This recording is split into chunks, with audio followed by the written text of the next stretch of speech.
So I am going to give you two sentences with four answers, and I want to see if you can give me the correct answer.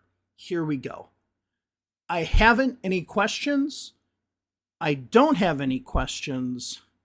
Both of these sentences are correct. Both of these sentences are correct, but have different meaning. What do you think? Which one of these is correct? Which answer?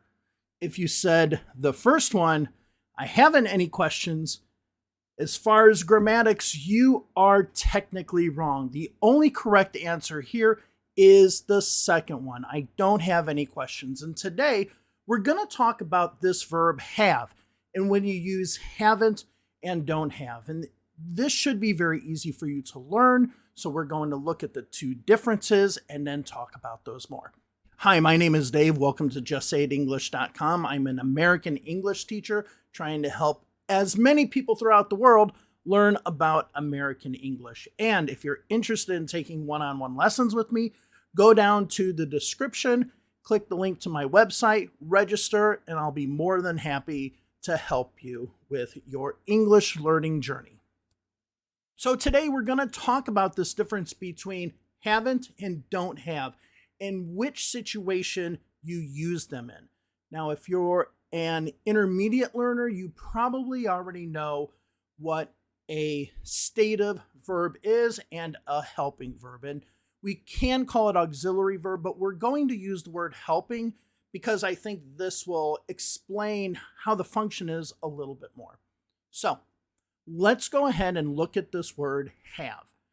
The first way we can use have is as a stative verb. For example, I can say, I have a Swiss Army knife. Now, if it's gone, for using it as a stative verb, which is how most verbs in the English language are presented, I would say, I don't have a Swiss Army knife. I don't have a Swiss Army knife. In these situations where we're using have as a stative verb, then we use don't. And in this situation, it's really easy to think that if you're saying have and then a noun, we will use don't. I don't have something, right? Because we would say this with other verbs, right? I don't like cheese. I don't know him. Okay, these are also verbs that we use don't because the next thing we use is a noun. So anytime you're saying have and a noun, you want to use don't, because whenever you have a stative verb, any stative verb, you have to make it negative by using don't, didn't, or doesn't if we're talking about past tense or we're talking about he, she, or it. So it depends on the tense. It depends on if it's third person singular or not.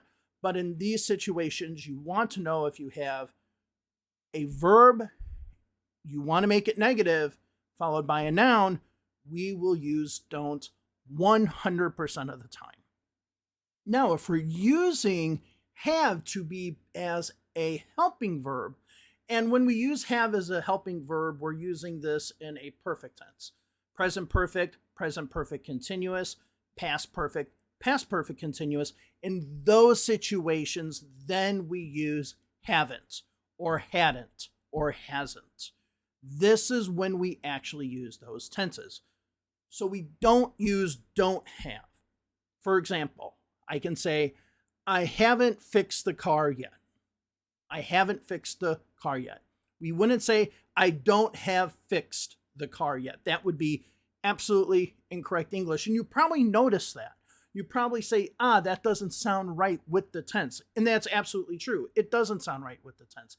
In this situation, you want to make sure that if you're using a perfect tense, you use haven't, hasn't, or hadn't. And if you want to go ahead and click up here, I have a video about the difference between American English and British English when it comes to the present perfect tense, because there are some differences between the two. Speaking of British English, you will hear a lot of British English people say, I haven't plus a noun. I haven't any questions. I haven't any idea. And many times it's usually with the word any. I haven't any something. And you might actually hear this in American English a lot as well, but grammatically it is not correct because we are using a stative verb. And when we use a stative verb and we want to make it negative, we want to use don't. Same thing with an action verb, right? I run, I don't run. I drive, I don't drive. These are action verbs, and if we want to make them negative, we want to then add don't. We can't say I driven't. Okay? That's doesn't make sense. It's not true. So you want to remember in these situations that have works like any other stative verb that's out there unless we're using it in a perfect tense, then it's working as a helping verb, helping the tense, and is connected to another verb. The one thing you want to remember, however, is that even though don't have works with a noun, it also works with an infinitive, with another verb. And you don't want to think of this as if you say don't have, it then is followed by a noun. Not at all. You can say, I don't have to work today. And the pronunciation is a little bit different too, because we say, I don't have, with the V, a car. I don't have a car. But if you say, I don't have to, see how I say have?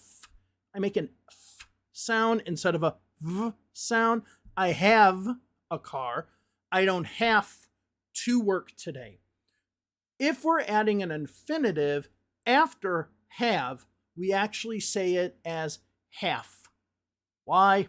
It's just the way in which the English pronunciation works, but you want to remember this. Have to. Have to. I don't have to work today. I don't have a car to drive. Now we added to drive as our second verb after our object.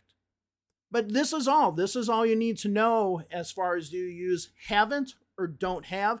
Haven't is when we're using it in a perfect tense, or hasn't or hadn't.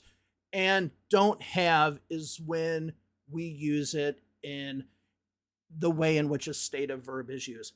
Don't have, didn't have, doesn't have. Great, so I hope this little video helped you understand the difference between don't have and haven't. And remember, you will hear these in English. In American English, very rarely, but very often in British English. Is it correct? Grammatically not, because they're different verbs in different situations, but you will hear it nonetheless. But if you are in the United States and you say, I haven't any questions, it might sound a little bit weird to our ears, whereas if you say that in Britain, it would sound totally normal. And this is one thing that you want to know about American English, because we do have this difference. All right, well, thank you all very much for joining me today. If you are interested in taking lessons with me, just go down to the description below, click on the link, register at my website, and sign up. I hope you have a wonderful day wherever you are. And if you want to look at some more videos, go ahead and click the boxes above here. Thank you very much. Have a wonderful day. Bye-bye now.